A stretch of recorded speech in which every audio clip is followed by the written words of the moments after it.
امید تھی کہ جیسے ہی وہ IMF کے ساتھ پروگرام جو ہے ہوگا اور SLA ہوگا تو پھر یہ ہے کہ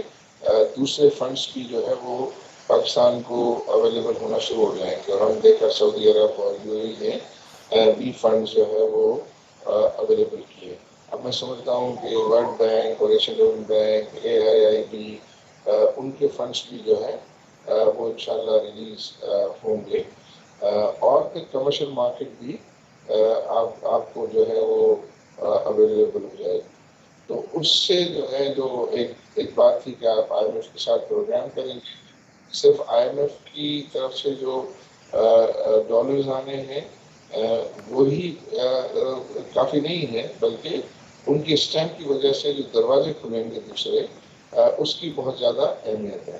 تو میں سمجھتا ہوں کہ وہ پروسیس جو ہے وہ شروع ہو گیا ہے، اور اس سے پھر کانفیڈنس آئے گا لوکلس میں بھی، جو لوکل پیسے باہر لے گئے ہیں وہ بھی اب کمپیئر کریں گے کہ یہاں جو انٹرسٹ ریٹس ہے اور روپیہ اب جو ہے وہ اسٹیبل ہے، تو پھر ان کو بھی یہ فیل ہوگا کہ ہم اپنے پیسے واپس پاکستان میں لے آئیں۔ پھر تمام مختلف سیکٹرس میں بزنسز بھی جو ہے اس میں بھی آئی بلیو کہ بہتری آئے گی، اور اس میں بہتری آئے گی تو پھر